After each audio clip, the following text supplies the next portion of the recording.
안녕하세요. BNC 한의사 박경숙입니다. 지난 시간에 이어서 그 야뇨증의 원인 그리고 그 원인에 따른 해결책 함께 말씀드리겠습니다.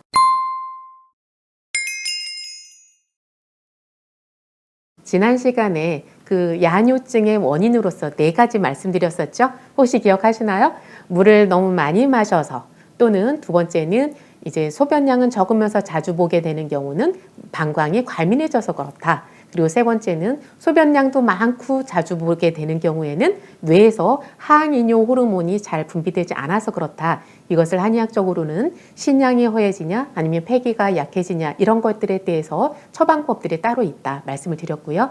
또 네 번째로는 척추에 골절이 있었거나 아니면 엉덩방아를 찧으면서 천골 또는 꼬리뼈가 다쳤을 경우에 그 천골에서 나오는 그 신경이 방광으로 들어가게 되어 있는데 그 부분에 있어서 혼선이 생긴 것, 이럴 경우에는 그 팔뇨엘에 침을 놓거나 아니면 그 천골을 바르게 잡아주는 그런 침치료법을 병행하는 것이 좋다. 이렇게까지 4가지를 말씀을 드렸어요. 오늘 이어서 또 3가지를 말씀을 드릴 텐데요. 제가 이런 경험이 있어요. 본과 1학년 때 이제 동의보감을 공부하는데 교수님께서 그런 말씀을 하시더라고요. 밤에 소변을 자주 보러 가시는 분들은 중풍이라든지 치매를 걸릴 확률이 굉장히 높다는 거예요. 그래서 그때는 그게 잘 이해가 되지 않았어요.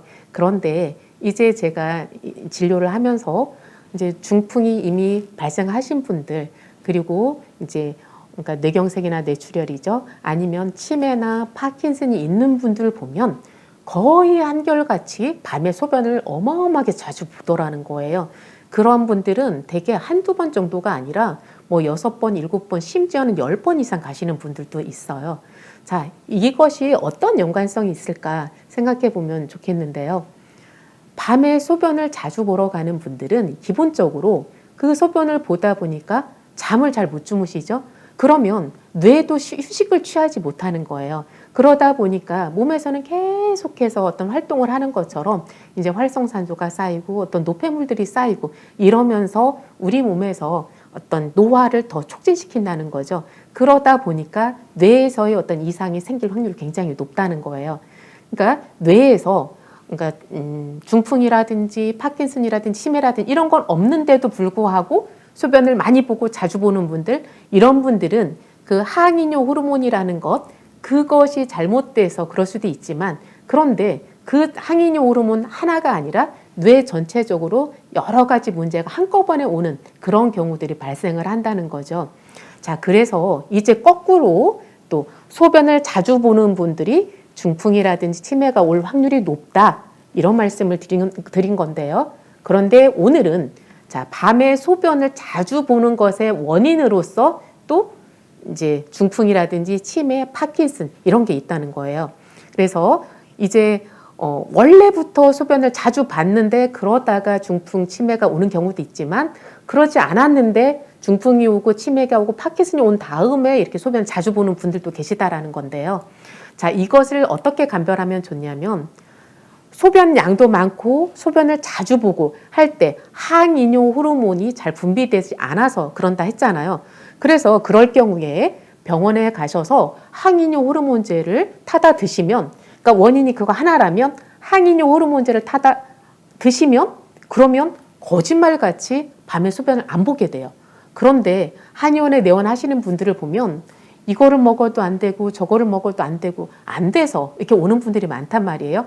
그분들은 그러면 소변량도 많고 자주 본다, 이거에 의해 이 증상만 보면 항이뇨 호르몬이 부족할 때랑 같지만 원인이 다르다는 거죠.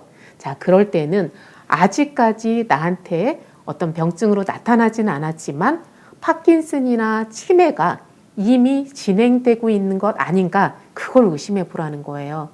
조금 이렇게 무섭기도 하지만, 그런데 내가 어떤 초기에 발견을 한다라면 치료도 훨씬 빨리 할 수 있고, 그리고 증상이 생긴다 하더라도 그걸 늦출 수가 있잖아요. 그런 측면에서 제가 말씀을 드리는 건데요.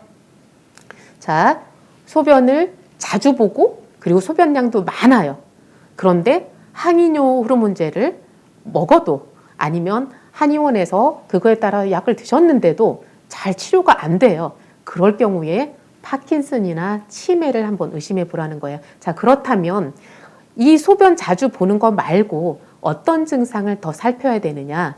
그것은 아침에 일어나면 몸이 유난히 굳어지고 뻣뻣한 느낌이 든다든지, 아니면 평소에 이렇게 걷기를 하는데 이상하게 예전 같지 않고 걸음이 너무 무겁고 다리를 끌고 다니는 것 자체가 굉장히 불편하게 느껴진다든지, 이게 몸이 굳어지는 것 같은 느낌, 아니면 평소에는 그냥 이렇게 대화를 원활하게 잘 했었는데 어느 날부터 말을 조금 하다 보면 이상하게 자꾸 힘들어지고 목소리가 이렇게 조금씩 줄어들고 기운이 없어지고 이런 증상이 있다든지, 또는 음식을 먹는데 음식 삼키는 것 자체가, 우리가 음식 삼키는 걸 일이라고 생각하는 사람은 없잖아요. 그런데 어느 순간부터 이상하게 음식을 삼키는 것 자체가 좀 불편한 느낌이 든다든지 이럴 수가 있어요. 그러면 그것은 이 음식이 이렇게 들어갈 때도 이게 이제 근육이 움직여야 되는데 그런 근육의 움직임들이 지금 잘 일어나지 않는다는 거거든요. 어쨌든 이런 증상들, 또는 이 손이 떨린다든지, 근데 손이 떨린다 하면은 이미 그때는 증상이 좀 심해진 거라 대부분은 쉽게 감별할 수 있어요. 그래서 제가 말씀드리는 것은 그렇게 뚜렷한 증상이 나타나기 이전에 내가 소변을 많이 보는데 거기에다가 좀 전에 말씀드린 음식을 삼키는 때 힘들다, 말하기가 힘들다, 아니면 걷는데 몸이 무겁고 힘들다, 몸이 굳어지는 느낌이 든다, 그리고 꿈을 꾸면서 막 몸부림을 친다, 이렇게 소리를 지른다, 이런 증상들이 같이 온다면 그러면 파킨슨이나 치매를 의심해 봤으면 좋겠다라는 거예요. 거기에다가 또 하나 나타날 수 있는 증상이 뭐냐면 수시로 어지럼증이 생길 수 있어요. 그러니까 어지럼증이 생기면 이석증이라든지 메니에르 증후군 또는 빈혈 이런 것만 생각하는데, 근데 그렇지 않고 뭐 어지럽고 토하고 그러면서 이제 소변 자주 보고 이런 증상들이 있었을 때 이미 내 뇌에서는 치매나 파킨슨으로 진행하고 있을 확률이 있다라는 거예요.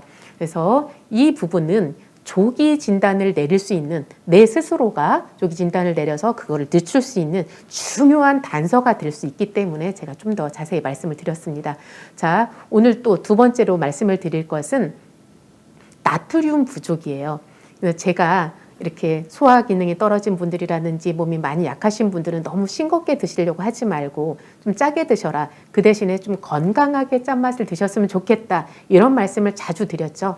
한의학에서는 그 짠맛을 가진 약재들이 신장을 튼튼하게 한다, 이렇게 되어 있어요. 자, 짠맛을 가진 게 신장을 튼튼하게 한다. 오늘 이제 제가 드리려고 하는 말씀과 연관이 되어 있는데요. 자, 우리가 소변을 자주 본다. 이 소변 보는 것은 신장이나 방광, 여기랑 제일 연관이 많이 되어 있고, 그리고 폐하고도 연결되어 있다고 했어요. 자, 그런데 신장에 있어서 짠맛이 어떻게 이제 도움을 줄까? 이제 이 부분을 제가 말씀을 드리려고 하는데요. 이거를 그림을 보면서 한번 설명을 드려볼게요. 자, 배추가 있어요. 여러분들 이제 그 가을철 되면 김장을 다 하잖아요. 배추를 절일 때 뭘로 절이죠? 소금물로 절이죠. 자, 소금물이라는 것은 나트륨이 많이 들어있는 거죠. 그래서 이 소금물에 있는 나트륨이 이제 나트륨이 많으니까 농도가 진한 거죠. 짜죠. 자, 그러면 나트륨은 배추로 이동하고요. 그러면 배추에 있는 물이 이쪽으로 빠져나오는 거예요. 그러니까 배추가 막 수분이 많으니까 줄기가 막 싱싱하게 살아있잖아요. 근데 그 물이 빠져나오면 배추는 이제 조금 쪼그라들고 이렇게 단단해지는 거죠. 자, 이렇게 이 과정을 이해하시면 좋을 것 같은데요. 자, 이제 이 동그라미를 세포라고 한번 가정을 해볼게요. 그런데 세포 안에 나트륨이 많으면 쉽게 말하면 소금물 같은 거죠. 너무 짜죠. 그러면 어떻게 되냐면 이쪽으로 물이 이동해 와요. 아까 자, 소금물이 짜죠. 그럼 배추에 있는 그 물이 이렇게 빠져나오잖아요. 그런 것처럼 이 나트륨이 많으면, 세포 안에 나트륨이 많으면 세포 바깥에 있는 이런 물들이 세포 안으로 들어오게 되어 있어요. 그러니까 세포가 이렇게 물을 가두는 거죠. 자, 그러면 소변이 많이 나올까요? 안 나올까요? 세포가 이렇게 물을 가두고 있으니까 소변으로 나갈 게 없는 거죠. 그래서 소변을 안 보게 되는 거예요. 자, 그런데 세포 안에 나트륨이 별로 없어요. 그러면 물을 당길 게 없잖아요. 그러니까 그냥 물이 밖으로 줄줄 새나가는 거예요. 그래서 내가 마셨던 그런 물들이, 몸 안에 있던 물들이 그냥 밤에 막 밤에는 이제 특히 기화도 못 시키지, 돌려주지도 못하지, 이러니까 그냥 물이 생기는 대로 그것이 소변으로 빠져나가는 거예요. 그래서 이제 소변을 밤에 자주 보는데 내가 평소에 너무 싱겁게 먹으려고 애를 썼다 하시는 분들이 있다면 일단 좀 짜게 드셔보라는 거예요. 이 짜게 드신다는 것이 제가 지지난 시간에 말씀드렸죠. 그런 강된장을 이렇게 드신다든지 아니면 간장을 뜨거운 물에다가 좀 살짝 타가지고 그거를 좀 마신다든지 아니면 죽염을 자주겸이라든지 이런 거 있잖아요. 그걸 입에서 녹여서 드신다든지 이렇게 나트륨을 좀 섭취를 하면 이제 세포 바깥에 있던 그런 물들이 이렇게 세포 안으로 끌어들이면서 소변량이 적어진다. 이런 말씀을 드려요. 이것을 잘못 생각하시면 우리가 짜게 먹으면 뭐 오히려 이렇게 물을 키고 막 물을 많이 마시니까 이제 오히려 소변이 더 많이 나오는 거 아닌가? 막 이런 생각도 많이 하잖아요. 그런데 탈수를 예방하려면 소금을 먹어라 이런 말 들어보셨죠? 그러니까 행군을 한다든지 여름에 땀이 너무 많이 흐를 때 그럴 때 소금물을 먹으라고 하잖아요. 이것도 똑같은 원리예요. 우리가 소금기가 없으면 그냥 우리가 물을 마셔도 막 갈증이 생겨서 막 물을 마셨어요. 근데 그거 자체가 세포 안에서 잡아주질 못하는 거예요. 그러니까 그게 땀이라든지 소변으로 줄줄 새나가는 거죠. 그래서 우리 몸에 물이 부족하신 분들, 그냥 누가 봐도 이렇게 피부가 건조하고 좀 마른 나무 같고 이런 분들은 세포 안에다 물을 적당히 가둘 필요가 있는 거예요. 이런 분들이라면 나트륨을 좀 적당히 섭취하는 게 좋다. 이런 말씀 드리고요. 자, 세 번째는 이제 이거하고는 조금 대조적으로 오히려 짜게 먹으면 안 되는 분들인데요.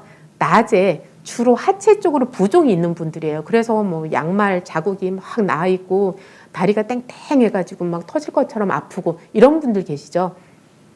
자, 이런 분들은 이제 이게 몸이 순환이 안 되면서 다리 쪽으로 물이 내려가서 거기에 고여 있단 말이에요.